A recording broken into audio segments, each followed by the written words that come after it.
This is my rock documentary on One Direction, This Is Us. Introduction for what is One Direction, This Is Us. Let's see. It was a documentary that was released in 2013, directed by Morgan Spurlock. It follows 5 boys: Niall Horan, Liam Payne, Harry Styles, Louis Tomlinson, and Zayn Malik through the touring and band life. It talks a lot about how the band was formed and what they went through while on tour. An overview of the band and kind of the documentary is they were created in 2010 by Simon Cowell on X Factor. They originally all auditioned separately and then got placed into a group later on by Simon Cowell. Overall, they got 3rd place in the X Factor. Some personal reactions I had. They did a lot of stuff in really just a short amount of time with recording things and touring and having to do everything. They had lots of nights without sleep. They weren't able to spend a lot of holidays and birthdays with their family or even sometimes see them or contact them at all. They just didn't have time. It shows how hard that they actually work, because a lot of times people think, oh, One Direction's only famous because they look cute, which partially could be true, but they also are very talented and work very hard. Some prior knowledge.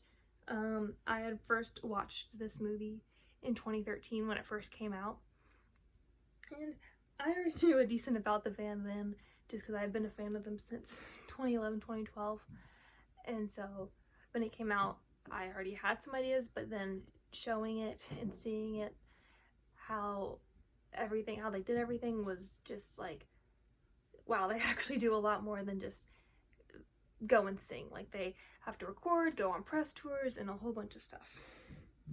Some historical connections that is always made is a lot of times One Direction has been compared to the Beatles. It's been described as they either were as big as the Beatles, if not bigger than the Beatles. Harry Styles often gets compared to Elton John and Freddie Mercury as well.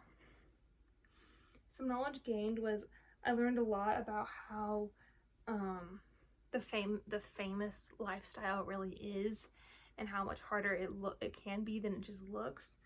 They don't get a lot of consistent sleep because they were filming the documentary, doing a tour, and recording another album all at the same time.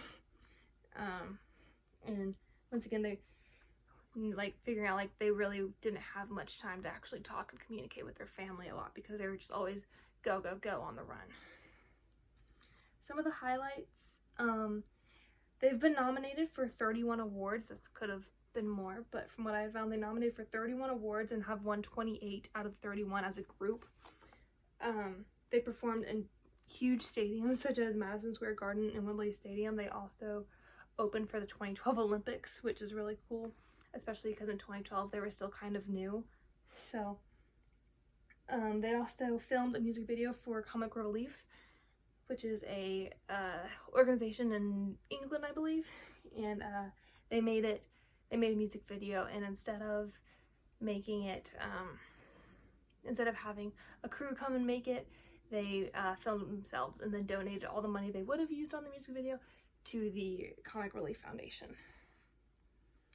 So in conclusion, I learned that they got big very quickly, even though they only got 3rd place on the X Factor, they got very big very quickly. The fans made it their mission, as it was said in the documentary, to keep them around for as long as possible.